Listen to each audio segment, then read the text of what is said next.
오늘부터 에스겔서 말씀을 전하려고 하는데요. 오늘 그 첫 시간입니다. 하나님은 만세 전에 수많은 죄인 가운데 소수의 택자들을 정하십니다. 그래서 그들을 구원하시죠. 그들이 하늘 백성이에요. 왜 택자들을 구원하시는가? 왜 구원하시죠? 사랑하시니까. 사랑은 허다한 허물을 덮어요. 네. 하나님이 사랑하시니까 죄인들 가운데 소수 택해서 구원하여 하나님 나라 백성 삼으시는 것입니다. 근데 중요한 거 한 가지 먼저 말씀드리고 에스겔서를 시작하려고 해요. 하나님이 사랑하셔서 하늘 백성 삼아주시는데 하나님의 말씀을 잘 순종하고 따르잖아요. 그럼 하나님이 어떻게 하실까요? 축복하십니다. 그게 사랑이에요. 그런데 하늘 백성이라 하지만 하나님의 말씀을 불순종하고 잘 따르지 않는 사람이 있어요.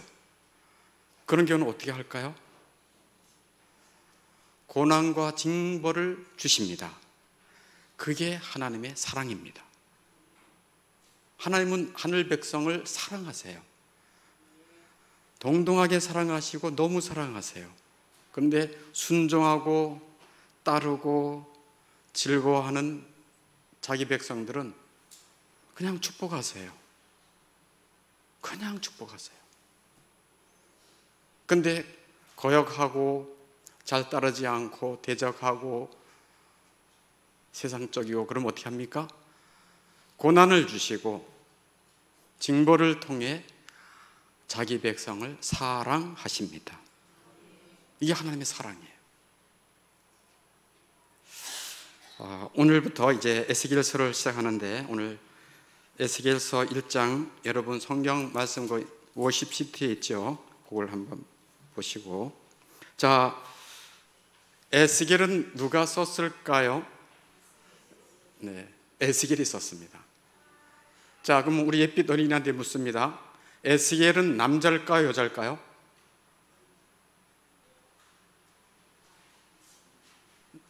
둘 다 통일한 의견이에요? 남자? 남자 같대요.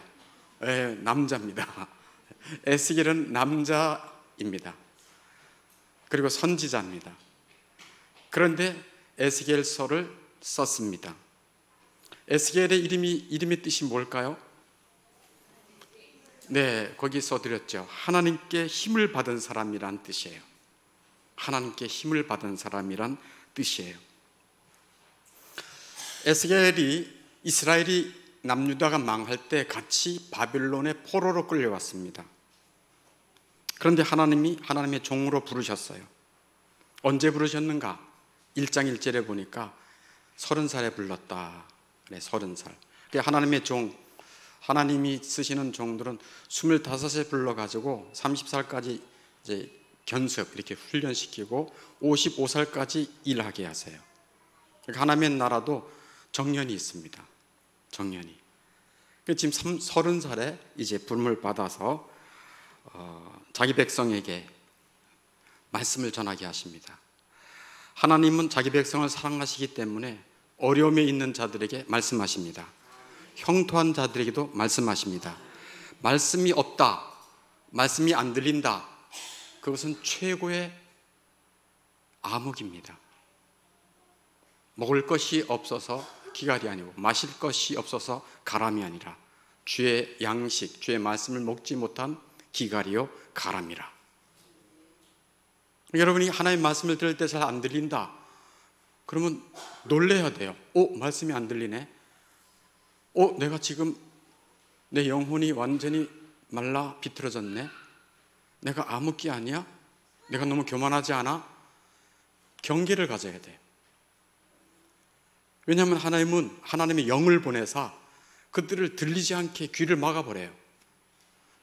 보이지 않게 눈을 막아버린다 그랬어요. 너희 맹인들아 하고 말해요. 근데 은혜를 받은 자들은 들리고 보입니다. 에스겔도 하나님의 사랑받는 종이라 눈으로 보게 하셨고 환상을 귀로 듣게 하셨어요. 그러니까 하나님께로부터 힘을 받는 사람이죠. 에스겔에 대한 뜻 자체가 하나님께 힘을 받는 사람. 왜 하나님은 환상을 많이 보여주시면서 이스라엘 백성들에게 말씀하시는가? 자기 백성이 고통 중에 있기 때문에 그렇습니다. 자기 백성이 고통 중에 있기 때문에. 왜 고통 중에 있죠? 바벨론이 끌려왔잖아요. 그리고 이스라엘 남은 유다 백성들은 지금 나라가 풍전등화예요. 언제 망할지 몰라요. 언제 집이 불탈지 몰라요. 언제 폭탄이 떨어져 가지고, 그때는 폭탄이 아니지만 지금 좀 언제 폭탄이 떨어져 가지고 아파트 뭐 아무리 좋은 데 살아도 물 다 끊기고 전기 끊겨 보세요. 집에는 똥만 쌓일 것이고 물은 안 나오니까 먹을 것은 없을 것이고 완전히 아비규환 되는 거예요. 나라가 망할 지경이라니까요. 전쟁이 났다. 이미 전쟁이 났어요. 남유다는 전쟁이 났다니까. 그래서 그 안에, 예루살렘 성 안에 있는 사람들이 먹을 것이 없으니까 어떤 현상이요? 서로의 자식을 잡아먹는 거예요. 먹을 것이 없으니까. 기근. 먹을 것이 마실 물도 없고 잘 씻지 못하니까 뭐가 생겨요? 전염병. 이게 현실이에요. 이스라엘 백성들이 고통 중에 있어요. 하나님의 심판을 받고 있어요. 처음에 말씀했지만 하나님의 백성이 심판을 받아? 징벌을 받아? 예. 왜 징벌하시죠? 사랑하니까. 왜 심판했죠? 하나님의 백성이 우상숭배하고, 우상숭배했어요. 하나님도 좋고 다른 것도 좋고, 하나님 외에 다른 것을 더 사랑하는 거예요. 더 경배하는 거예요. 너는 나 외에 다른 신들을 내게 두지 말라. 제 1계명이거든요. 근데 이스라엘 백성들이 우상숭배했습니다. 다른 것을 더 좋아했어요. 뭐 돈을 더 좋아했. 그때는 우상단체를 섬겼지만 지금 신약시대 때는 돈을 더 좋아한다든지, 사람을 더 의지한다든지, 아니면 자기를 더 높인다든지, 하나님의 말씀보다 자기 생각, 자기의 감정, 자기 뜻, 자기의 이익, 자기의 명예가 더 하나님보다 우선이다. 그럼 그게 우상이죠. 또는 이데올로기, 어떤 사상이, 하나님의 말씀이나 하나님보다 어떤 사상이, 이데올로기가 자기의 삶을 좌지우지한다. 그럼 그것도 우상이죠. 이스라엘 백성들이 우상을 섬겼다니까요. 그 하나님의 진노를 격발시켰어요.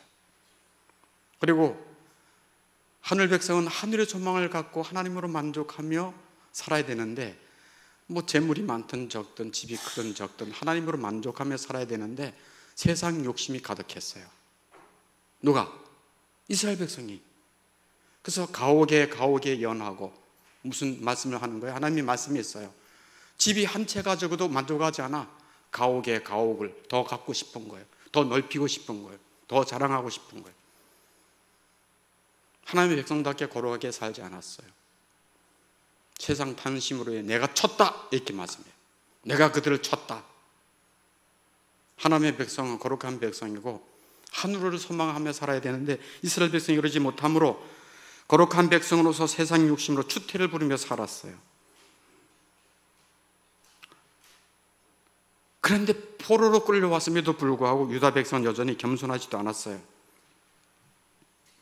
자기들이 왜 여기 끌려와서 고통을 당하는지를 생각하지도 않았어요. 회개하지도 않았어요. 예루살렘에 살고 있는 사람들은, 예루살렘 성이 아직 남아있는 포로로 잡혀오지 않은 이스라엘 백성들은 안일했어요. 거짓 선지자들이 이렇게 거짓말로 얘기해요. 그 당시에도 거짓 선지자들이 있었어요. 예루살렘에. 괜찮을 거예요. 하나님이 우리 편이시잖아요. 아니 이렇게 성전이 있는데 하나님이 성전을 차마 허물겠어요? 곧 바벨론이 이제 군대를 철수하고 우리나라는 평화가 찾아올 거예요. 걱정하지 마요. 이런 거짓말을 하는 선지자들의 말을 현혹받아가지고 나라가 풍정등하고 자기들이 고통당함에도 불구하고 자기들이 뭐를 잘못했는지도 회개하지도 않았어요. 괜찮아질 거라는 막연한 기대감에 그들은 하루하루 일상을 살았습니다. 직장 다니고 가정생활하고.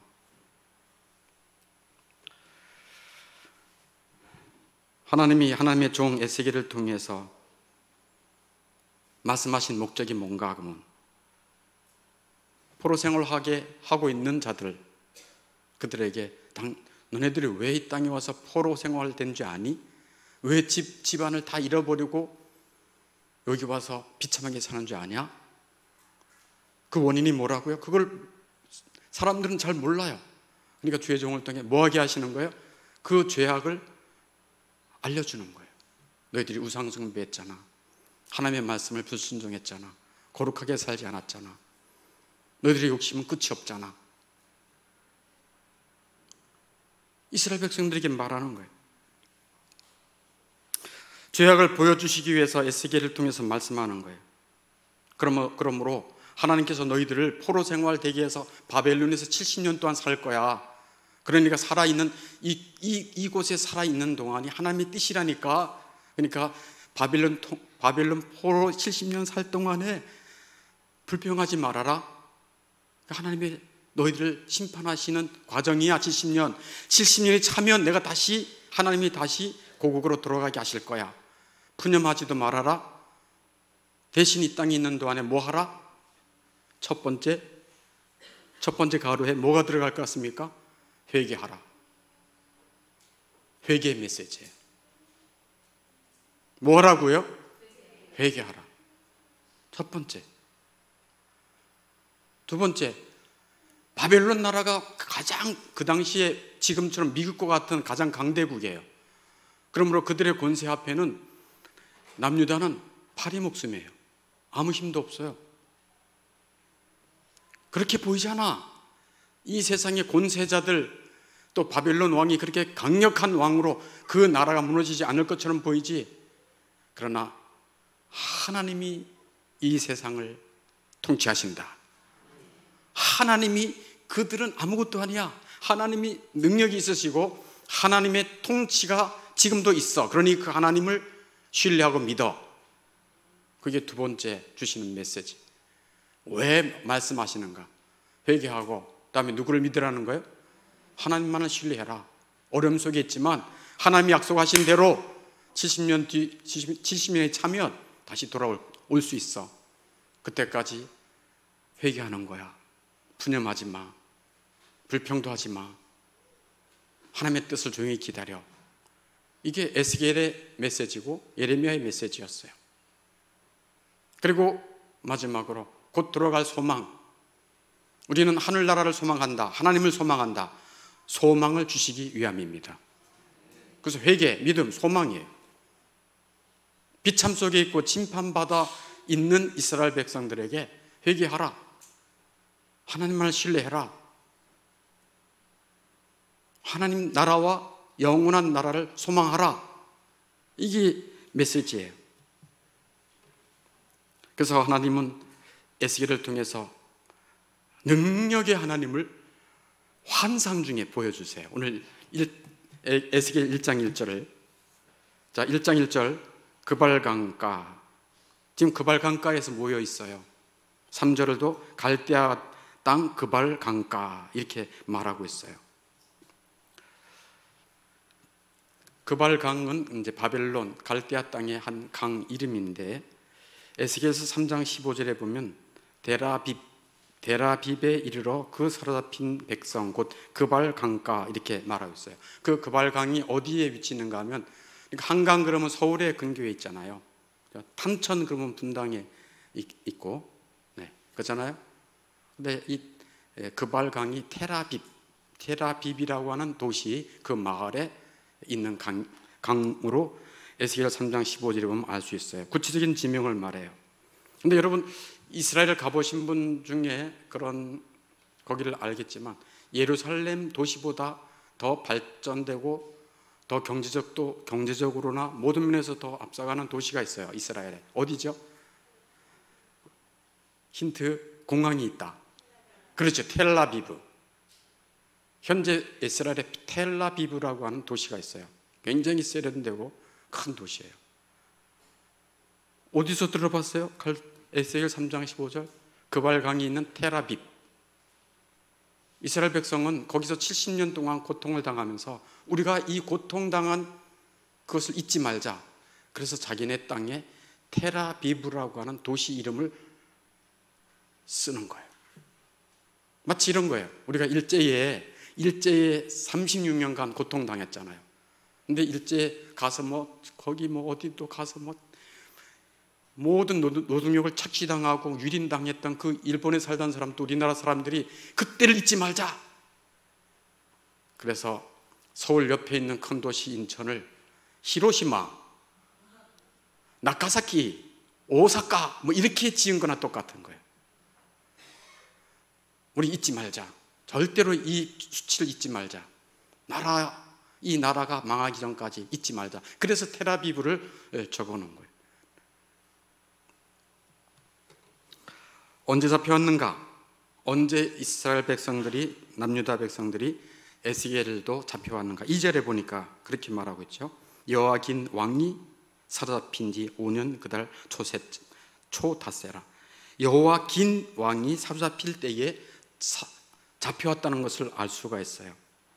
여호와긴 2절이요. 2절 여호와긴 2절에 여호와긴 왕인데, 바벨론이라고 하는 이 대제국이 남유다를 망하게 할 때는 1차 침공, 2차 침공, 3차 침공, 3차 침공 때 BC 587년도에 완전히 망했어요. 남유다가 완전히 망했어요. 근데 이 여호와긴 때는 2차 침공 때예요. 그럼 1차 침공은 여호와긴의 아버지가 여호와김이에요. 김씨예요. 김씨. 여호와김. 그리고 그 아들 이름은 하나를 빼서 여호와긴. 여호와김 때는 1차 침공, BC 605년에 이제 남유다가 침공을 당해가지고 그때 누가 끌려가는가? 젊은 똑똑한 사람들이 다 포로로 끌려가요. 그때 끌려갔던 사람, 우리 잘 아는 사람 누구 있어요? 다니엘과 세 친구들. 그때 다 끌려가는 거예요. 다 끌고 가면서, 그러니까 자식들을 포로로 끌려보낸 부모의 심정이 어떻겠어요? 그러니까 이 땅에 있는 동안에 누구 말을 잘 들어야 되겠어요? 바벨론의 왕 말을 잘 들어야지. 그렇지 않으면 자식들이 이거니까, 죽으니까. 근데 그때 왕이 누구라고? 여호와김 왕이에요. 김. 그러니까 바벨론 왕이 내 말 잘 들어라, 잘 다스려 하고 갔는데, 이 여호와김이 글쎄 바벨론 왕을 배반했어요. 그 당시에 강국인 또 애굽을 나는 애굽을 의지할래 그랬어요. 근데 그때 여호와김 왕 때 그 당시에 있었던 예레미야 선지자가 있어요. 예레미야 선지자. 항상 하나님의 백성은 항상 하나님의 종을 보내서 말씀하십니다. 그 말씀을 잘 들어야 돼요. 그 예레미야가 말했어요. 여호와김 왕한데, 여호와김이시여, 왕이시여, 하나님이 정하셨습니다. 이 나라를 망하게 할 겁니다. 그런데 바벨론에게 망하게 할 거니까 바벨론 말을 잘 들으세요. 애굽 말 들으면 안 됩니다. 바벨론 왕의 말을 잘 들으세요. 그리고 포로로 70년 끌려가서 어려움을 당할 텐데, 그러나 70년이 차면 돌아오게 하실 겁니다. 아셨죠? 왕이시여. 근데 여호와김 왕은 예레미야 선지자의 말을 씹었어요. 안 들었어요. 그랬더니 바벨론 왕이 뭐야, 저런 게 다 있어.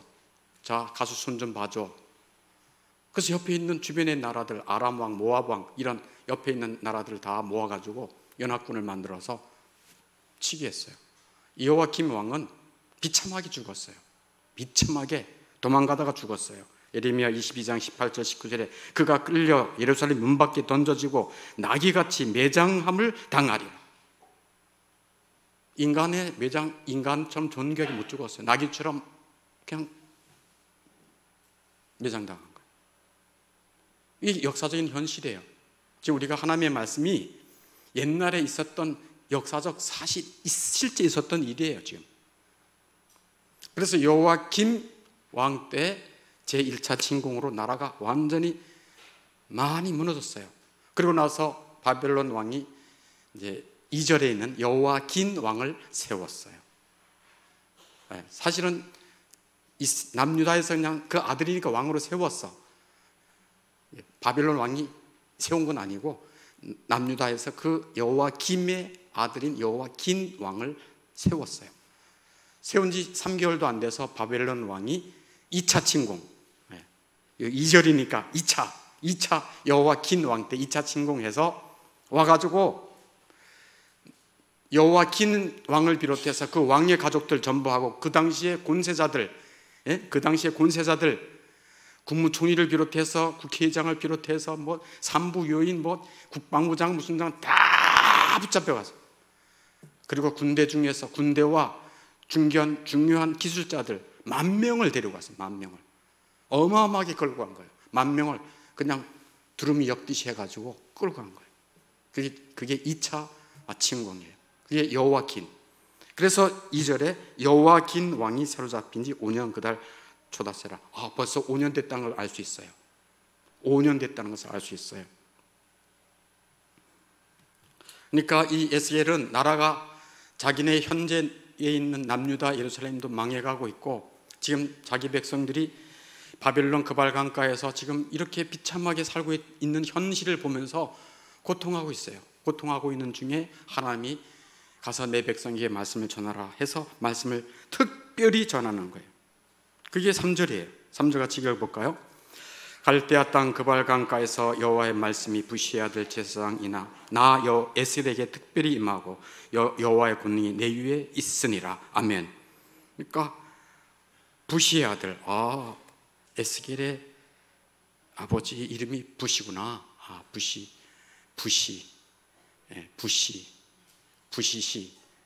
부시인데 왜 에스겔이지? 이런 생각도 한번 해봤어요. 그냥 제 생각이에요. 부시 그럼 그 아들 그럼 부시시 이러면 좋은데 그냥 에스겔 이렇게 했어요. 그런데 에스겔에게 특별히 하나님의 말씀이 임했어요. 그리고 보여주는 거예요. 뭐를 보여주냐? 이제 본격적으로 보여주는 거예요. 4절부터 이제 뭐를 보여주는 거예요? 뭐를 보여주고 싶으신 거예요? 야 에스겔아, 그리고 이스라엘 백성아, 이 세상을 다스리는 것이 저 바벨론 왕의 어마어마한 권력 같으지? 아니야. 이 땅의 모든 나라의 흥망성쇠는 내가 쥐고 있다. 내가 만왕의 왕이다. 그것을 보여주는 거예요. 이게 에스겔이 그걸 보고 그걸 말씀해 주는 거예요. 4절에 내가 보니 이렇게 시작해요. 북쪽에서부터 폭풍과 큰 구름이 오는데 그 속에서 불이 번쩍번쩍 빛이 사방에서 비치고 그 불 가운데 단죄 같은 것이 나타나 보이고, 그러니까 한마디로 눈을 봤더니 상상을 하세요. 불이 번쩍번쩍하고 큰 불 같은 것이 막 완전히 불이야. 완전 불 번쩍번쩍 사방에서 몰려오는 거예요. 근데 그 속에 5절에 뭐가 보여요? 내 생물의 형상이 보여요. 근데 그 형상의 모양이 뭐래요? 5절 끝에 사람의 형상이더라. 사람의 형상? 그러니까 사람의 형상이라는 걸 보면서 뭐를 알 수 있어요? 사람처럼 저 내 생물의 형상이 지적인 존재구나, 영적인 존재구나 라고 하는 것을 알 수 있어요. 전반적으로 이 내 생물의 형상은 사람의 형상이에요. 사람의 형상. 그게 5절 말씀이에요. 6절에 내 얼굴 내 날개가 있다. 7절에 곧은 다리도 있다. 8절에 내 생물의 얼굴과 날개는 이러하고, 9절에 날개는 서로 연하여 있고 갈대 돌이키지 않고 일제히 곧게 행하더라. 이렇게 지금 쭉 얘기하고 있고요. 10절에는 그 얼굴들의 모양은 넷에 앞은 사람, 오른쪽은 사자, 넷의 왼쪽은 소의 얼굴, 넷의 뒤는 독수리의 얼굴이야. 이 좀 이따 말씀드릴게요. 왜 이렇게 좀 복잡하냐? 얼굴이 이게 소, 독수리, 사자, 그리고 사람, 이렇게 내 형상이야. 그리고 그 얼굴을 그러고 그 날개는 들어 펴서 각기 둘씩. 이 좀 이따 또 말씀하겠습니다. 이 내 생물은 무엇일까요? 예배드리니? 굉장히 벙 쪄 있습니다. 우리 여러분, 내 생물은 뭘 것 같습니까? 에스겔이 이것도 말씀을 듣고 들었어요. 한번 찾아보세요. 에스겔 10장 20절요. 에스겔 10장 20절. 에스겔 10장 20절. 여기 성경 앞에 나오죠. 같이 한번 읽어볼까요? 시작. 그것은 내가 그발 강가에서 보던 이스라엘의 하나님 아래에 있던 생물이라. 그들이 그룹인 줄을 내가 아니라. 어떻게 뭐라고 알았어요? 그룹이 그룹. 그룹이 뭐예요? 천사예요. 천사. 내 생물의 형상은 천사예요. 천사. 천사. 그러니까 천사가 사람의 형상이에요. 일반적으로 사람의 형상인데 천사니까 무슨 존재인 것을 알게 하신 거예요? 영적 존재구나. 또 무슨 존재? 지적 존재구나. 그걸 알 수 있는. 사람이 영적 존재고 사람이 지적 존재잖아요. 아멘입니까? 천사도 그렇다는 얘기예요. 천사도. 그래서 그룹, 천사라는 거예요. 천사. 그래서 날개가 4개 있다. 그냥 저렇게 한번 보시면 돼요. 4개 있는데 2개는 자기를 가렸어. 2개는 날아가. 서로 연해 있어. 서로 붙어 있다는 얘기예요. 4개인데 천사가 날개가 4개인데 2개는 자기를 가렸어. 전체를 보니까 사람 같아. 2개는 자기를 가렸어. 못 보게. 왜 못 보게 했을까요? 에스겔로 하여금 또 다른 사람 하여금 호기심 갖지 마라. 저기 안에 뭐가 있지? 호기심 갖지 마라. 관심 갖지 말아라. 가렸어요. 2개의 날개는 어떻게 해요? 하나님이 말씀하실 때 신속히 날아가는 거예요. 신속히. 성경에는 번개같이 날아갔더라. 하나님의 종, 이 천사들은요, 하나님의 말씀에 신속히 순종합니다. 그게 특징이에요, 특징. 우리는 어떻습니까? 3박 4일 걸리잖아. 하나님의 뜻, 하나님의 말씀하시면 오래 걸리잖아, 오래. 죄종이 또 뭐라 그러면 아주 흔한 말로 거절할 때 뭐예요? 기도해 볼게요. 평소 기도하지도 않으면서 기도해 본대. 그거 다 거절이에요, 거절. 아주 정중한 거절. 성경의 천사의 숫자는요, 천천만만해요. 그러니까 수억이 있다는 얘기예요. 하나님의 나라의 스케일을 말해주는 것입니다. 윗세상에 있는 그룹, 즉 천사들은 무수히 많지만 여기는 내 생물로 표현하고 있는 것입니다. 1장 22절에 성경을 여러분 다 펴놓으시면 1장 22절에 보니까 그 생물의 머리 위에 수정 같은 궁창의 형상이 있는 거예요. 그 생물에 불이 반짝반짝하고 다 불로 다 덮여 있어. 근데 내 생물이야.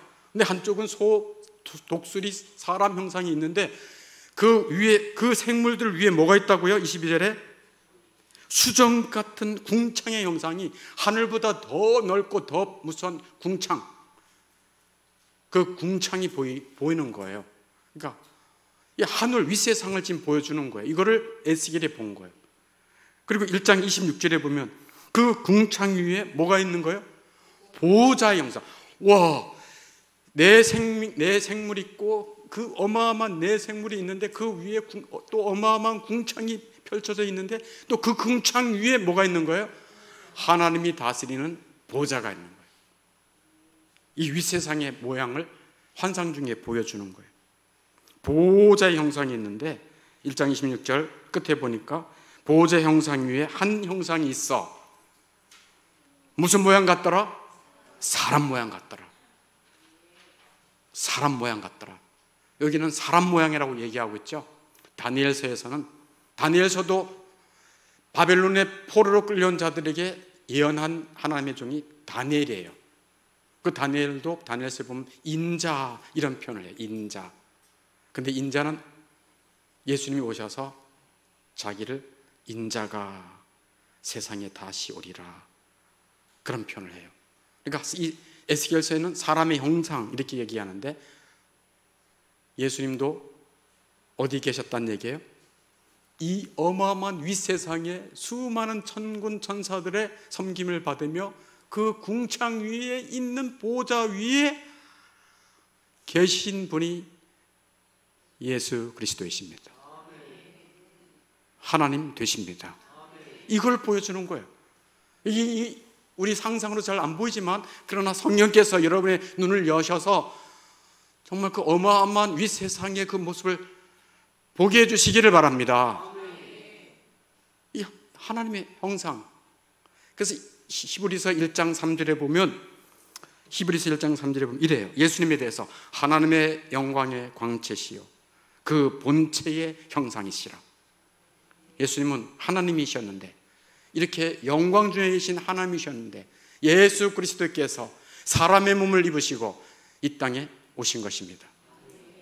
예수님이 그 영광의 하나님이셨는데 사람의 몸을 입고 이 땅에 오셨다라고 디모데전서 3장 16절에 말씀하고 계세요. 사람의 몸을 입고 오셨어요. 왜? 하나님이 택한, 성부 하나님이 택한 자들 장망성에서 구원하시기 위해서. 장망성이 뭐예요? 우리 설력정에서 나오잖아요. 장망. 이 세상을 뭐라고 그래요? 장차 망할 성. 이 세상은 장차 망할 도시, 장차 망할 성이에요.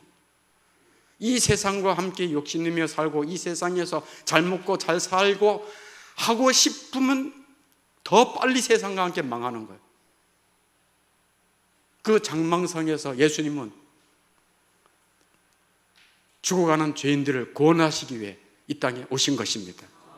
오셔서 하신 말씀이, 첫 번째 하신 말씀이 뭔지를 그거는 기억할 수 있죠. 첫 번째 오셔서 이 땅에 오셔서 첫 번째 하신 말씀이 뭐예요? 그렇죠.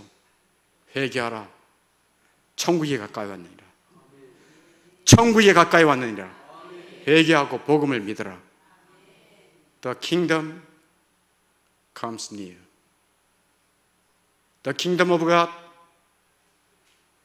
comes near. 하나님의 나라가 가까이 왔다. 너희들 세상이 전부인 줄 알지? 윗세상이 있고 너희들 죽으면 그걸로 끝나는 줄 알지? 아니야.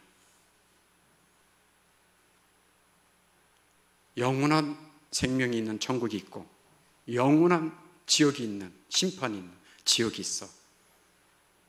너희들이 죄와 함께 살면 본질상 진노의 자녀이지만 예수를 믿으면 예수의 피로, 오직 예수의 피로 구원 받습니다. 예수님이 장망성에 사는 죄인들을 구원하시기 위해 오신 것이에요. 그리고 하신 말씀이 뭐예요? 회개해라. 너희들의 삶 자체가 죄의 자체이지 않았냐? 너희들 이 땅에 살아오면서 얼마나 많은 사람을 상처 주었냐? 얼마나 많은 사람을 미워했냐? 얼마나 많은 사람을 무시했냐? 얼마나 많은 사람을 판단했냐? 얼마나 많은 사람들을 아프게 했냐? 너희 부모에게 불순종하고 너희 윗사람에게 불순종하고 너가 한 짓이 다 너가 알고 있지 않느냐? 너가 괜찮은 사람으로 알고 있는데 너 자체가 죄인이지 않느냐? 하고 성령께서 우리의 죄를 알게 하십니다. 그럴 때 회개하고 예수를 믿을 수 있도록 성령께서 도와주십니다. 그래서 구원의 역사가 이루어지는 거예요. 왜 영광 중에 계신 예수님이 인간의 몸을 입고 이 땅에 오셔야 됐습니까? 왜 육체를 입고 이 땅에 오셨습니까? 세상의 이단들은요, 이거 어떻게 하나님이 인간이 돼? 하나님은 능하신 분이시기 때문에 못하시는 것이 없습니다. 그래서 동정녀 마리아 처녀의 몸을 빌려서 남자와 여자의 교섭 없이 성령의 능력으로 예수님은 마리아의 몸을 통해 태어나신 것입니다. 사람이지만 성령의 능력으로 태어났기 때문에 사람의 몸을 입었지만 죄가 없었습니다. 근데 왜 죄를 잔뜩 지은 십자가에서 그렇게 고난당하고 비참하게 죽었어야 되는가? 그것은 나와 당신의 죄를 대속하기 위해 비참하게 고통당하며 죽을 수밖에 없었던 것입니다. 내 대신 죽은 거예요. 그래서 그가 죽고 나를 살리시고, 그게 예수님의 사랑입니다. 사랑은 죽음보다 강합니다. 진정한 사랑은 죽음보다 강합니다. 그래서 예수님이 죽으신 거예요. 그래서 예수를 믿는 자는 자기가 죄 용서 받은 은혜를 알고 죄 짓는 것을 가장 싫어합니다. 전적으로 용서받았다는 걸 알기 때문에 용서하는 것을 잘합니다. 용서하며 삽니다. 예수 믿는 사람은 용서하며 사는 삶이에요. 용서하며 사는 삶이에요. 10년 전의 이야기를 꽁 하지 않아요. 그때 나에게 이렇게 했지 하면서 판단하지 않아요. 용서하며 살아가는 자들이 예수 믿는 자인 것입니다. 더 나아가서 사랑하며 살고 자기를 부인하고 천국을 소망하고. 아멘.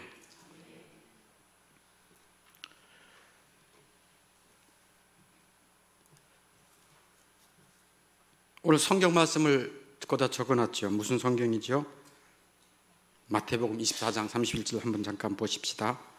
이렇게 예수님이 마태복음 24장 31절 이렇게 예수님께서 구원의 일을 행하시고 나서 나중에 뭐라고 말씀하시는가 하면 그가 큰 나팔 소리와 함께, 그러니까 예수님께서 영광 중에 천사들과 함께 오실 때에 나팔 소리와 함께 뭐를 보내시겠다고 예수님이 친히 말씀하시는 거예요.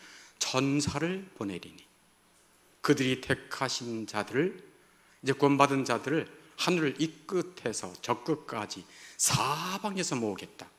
하늘 백성들이 동서남북에 흩어져 있습니다. 모으겠다는 얘기예요. 사방에서. 아까 천사가 네 생물 동서남북으로 얼굴이 다 달라잖아요. 그죠? 그래서 사방으로 보낸다는, 천사가 네 방향으로 다 가서 택한 자들을 불러 모으는 것입니다. 그래서 하나님은 천사를 통해서 악한 자도 심판하시기도 하시고 택한 자들을 구원하시고 보호하시기도 하고 모으기도 하시는 것입니다. 그게 하나님이 하신 일이에요. 그래서 윗세상에서 하나님이 다스림을 행하실 때 천사들을 통해서 해요. 천사들. 예수님이 이 땅에 오셨을 때 보세요. 저 좀 보세요. 저 좀 보세요. 네. 예수님이 이 땅에 오셨을 때 오실 때에 그의 육신적인 어머니가 이름이 뭐예요? 마리아잖아요. 그죠? 마리아. 네, 마리아. 제가 대학교에 처음 들어갔을 때 1학년 들어갔는데 제가 서클 활동을 했어요. 1학년 2학기 때부터 기독교 서클을 했는데 거기에 갔을 때 박마리아가 있었어요. 음대 출신인데 음대 작곡가의 박마리아. 네. 아니 그냥 별 생각하지 마시고 조금 쉬었다 가는 얘기예요. 쉬었다. 아, 목사님 무슨 실없는 소리를 하려고. 네. 박마리아가 있었다는 얘기예요. 네. 네. 너무 상상을 많이 하진 마시고. 네. 그러니까 마리아 얘기하다가 잠깐 생각났어요. 그래서 요셉하고 마리아하고 결혼을 했어요. 요셉하고 마리아 결혼했는데 첫날 밤도 치르지 않았는데 마리아가 임신을 했다고 요셉이 소식을 들었잖아요. 그러니까 조용히, 요셉이 굉장히 아주 경건하고 정말 멋진 남자 같아요. 뭐야 이럴 수도 있고 뭐 창피를 줄 수도 있잖아요. 그런데도 조용히 끊고자 하야 했거든요. 그래서 내가 어떻게 해야 되나, 어떻게 되지 궁금하게 깊은 고민에 있었을 때에 하나님이 그거 다 아시죠. 아시고 누굴 보냅니까? 천사를 보내잖아요. 요셉에게 천사를 보내요. 천사를 보내서 말씀하잖아요. 요셉아, 아들 낳을 거야. 네 아내가 아들 낳을 거야. 근데 성령으로 감동돼서 아들 낳을 거야. 내 이름을 예수라 해. 알았지? 근데 이는 예수가 자기 백성을 그들의 죄에서 구원할 자야. 내가 보냈어. 놀라지 마. 이렇게 하나님이 천사를 보내서 요셉에게 위로를 주고 힘을 준 것입니다. 이게 하나님이 하신 일이에요. 하나님 백성들을 지켜주시고 위로하고 힘 주실 때 천사를 보내주십니다. 보호해 주십니다. 그리고 건방지고 교만하고 막 그럴 때 하나님은 또 천사를 보내서 또 심판하기도 해요. 죽이기도 해요. 헤롯 왕이 있었어요. 헤롯 왕 권세가 이렇게 높았어요. 그리고 사람들 앞에서 연설을 했어요. 예나 지금이나 남들 속이는 그 권세자들은 말을 잘하는 것 같아요. 말. 히틀러도 그렇고 말을 잘해서 사람들을 이렇게 선전하는 것 같아요. 이 헤롯 왕이 그랬어요. 헤롯 왕이 사람들 앞에서 막 연설을 하니까 사람들이 우와 우와 정말 너무 잘한다, 신의 소리야, 뭐 신의 아들 같아, 막 높였어요. 그러니까 더더욱 우쭐해졌어요. 누가? 헤롯이. 그때는 하나님이 천사를 보내요. 그래서 천사를 보내 치신이 충이 먹어 죽으니라. 그 자리에서 죽어버려요. 그 자리에서. 사도행전 12장 23절에 나와요. 하나님이 천사를 보내 치신이 충이 먹어 죽으니라. 하나님이 천사를 보내서 하는 거예요. 그러니까 하나님은 천사가 얼마나 된다고요? 천천만만. 하나를 보내서도요 그런 일을 해요. 아수르가 북이스라엘에 쳐들어왔을 때도 하나님이 천사 하나를 보내가지고 아수르 군대 18만 5천 명을 하루아침에 송장 만들어 버립니다. 열왕기하 19장 35절에 하나님이 천사를 보내 아수르 군사 18만 5천 명을 치게 하셨더니 다 송장이 되었더라. 이게 하나님의 능력이에요. 아멘. 예수님이 십자가를 이제 짊어지고 돌아가셔야 할 그때에 뭐라고 얘기해요? 야, 내 하나님이 12영이나 되는 천사를 보내서 나를 도와주실 수도 있어. 그러나 나는 하나님이 주신 자들을 살리기 위해 죽어야 돼. 예수님도 능력이 있으십니다. 하나님이시니까. 그러니까 하나님의 권세가 얼마나 크고 놀라운가를 에스겔에게 보여주면서 이스라엘 백성들에게 뭐 하는 거예요? 하나님을 신뢰하라. 하나님의 나라를 소망하라. 너희들이 하나님의 백성인데 이런 심판과 고통을 당하고 있지 않느냐? 그런데 곧 회복할 거야. 70년 뒤에. 그러니까 푸념하지 마. 불평도하지 마. 회개해. 할렐루야. 이게 에스겔을 통해서 보내주시는 이 메시지예요. 메시지. 몇 가지 중요한 포인트만 말씀드리고 이제 말씀 마치려고 합니다. 12절에 여러분 월십 시트에 나오죠. 영이 어떤 쪽으로 가면 그 생물들도 그대로 가되. 여기서 영은 하나님의 영이십니다. 성령이십니다. 성령께서 인도하시는 대로 그 생물들, 천사들은 순종하고 철저하게 복종하고 있다는 것을 보여줘요. 성령 하나님이 천사들을 다스리는 장본인이십니다. 내 생물은 하나님의 영이 자기를 인도한다는 것을 영광으로 여긴 것입니다. 예수 그리스도를 믿는 자들은 예수님께서 약속하신 대로 내가 내 아버지께 구하겠으니 또 다른 보혜사를 너에게 보내 영원토록 너희와 함께 있게 하리라. 그러므로 예수 믿는 사람들은 예수님이 보내신 성령을 모신 자들입니다. 그래서 고린도전서 3장 16절에 이런 말씀을 해요. 너희가 하나님의 성전인 것과 하나님의 성령이 너희 안에 계신 것을 알지 못하느냐? 라고 말해요. 너희가 하나님의 성전을 더럽히면 주께서 그 성전을 멸하시리라. 여러분들 그런 말씀 몰라요? 처음 들어보세요?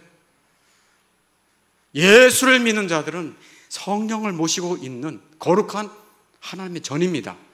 성령의 전입니다. 그런데 내 생물은 누구를 철저하게 순종하고 따랐어요? 하나님의 영. 그때 천사들은 우리를 섬길 자들이에요. 너희를 섬길 자들인데 그들도 그렇게 하나님을 잘 섬기는데 성령의 소리를 잘 순종하는데 하나님의 사랑을 받는 자들이 얼마나 주님 성령의 인도를 잘 따라야 되겠습니까?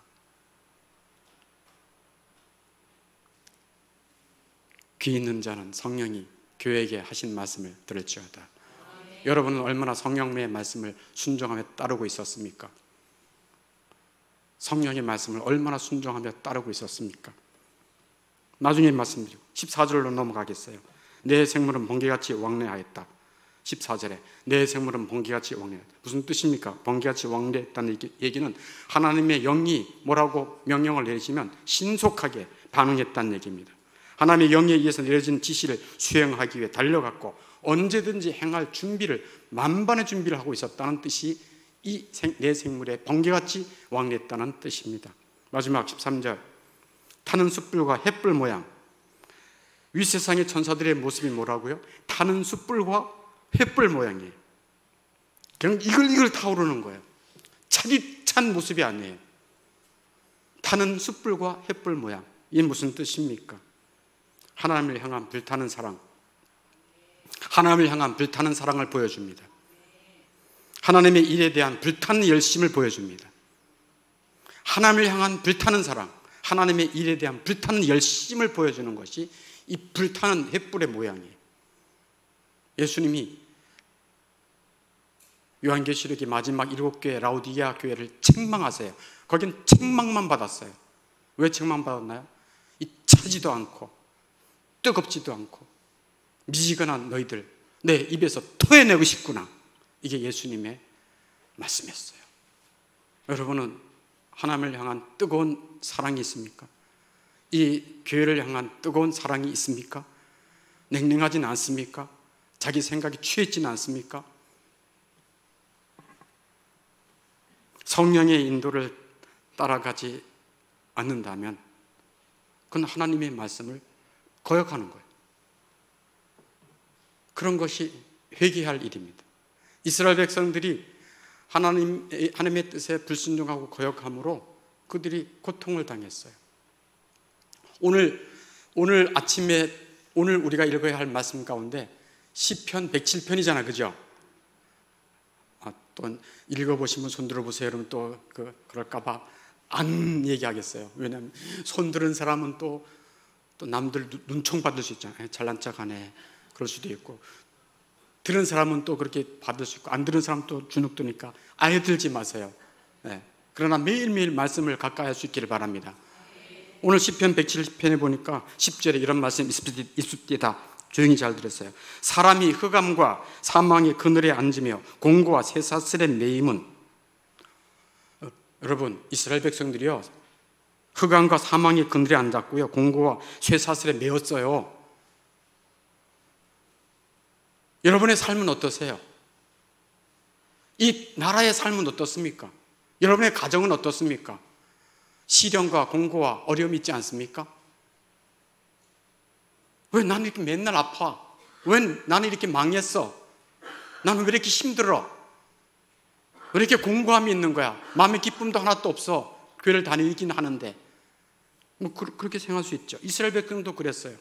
그런데 시편 107편 10절에 정확히 이렇게 말씀해요.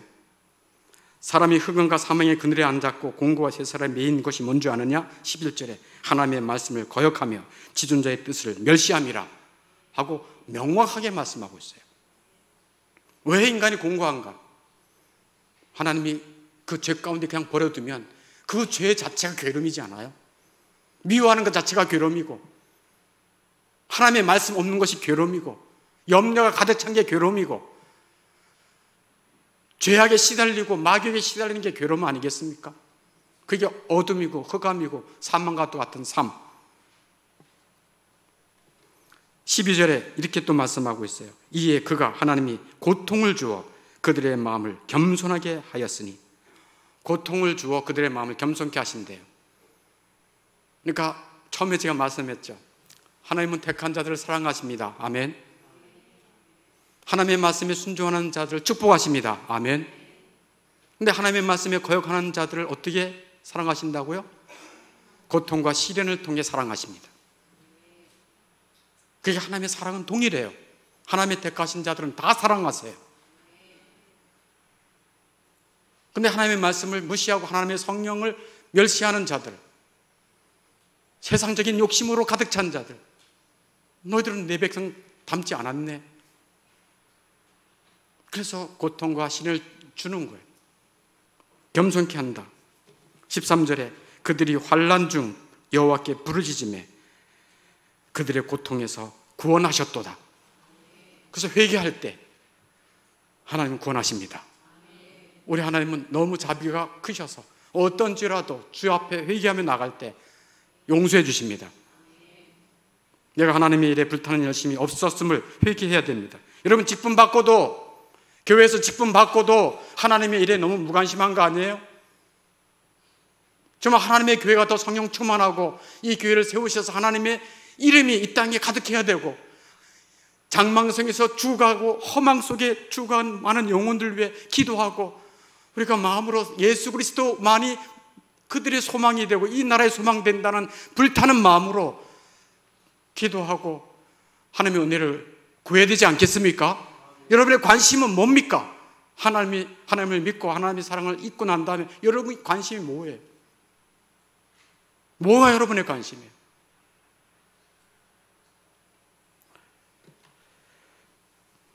왜 하나님의 백성이 고통을 당했는가를 우리는 기억합시다. 이스라엘 백성들이 왜 고통을 당했나? 왜 나라가 망했나? 왜 가정이 풍지박산됐나? 하나님은 그때 하나님이나 지금의 하나님이나 동일하십니다. 하나님이 왜 에스겔을 통해 말씀해 주신다고요? 이들의 죄악을 알고 뭐 하기를 위해서? 회개하기 위해서. 그다음에 하나님이 모든 것을 다 다스리시는 만왕의 왕이시라는 것을 신뢰하고 믿게 하기 위해서입니다. 그리고 소망을 이 세상 장망성에 소망 두지 말아라. 너희들 늙어가는 모습 봐라. 아파가는 모습 봐라. 쭈글쭈글하는 그 피부를 봐라. 걸어가지도 못하는 그 아픈 허리와 관절을 봐라.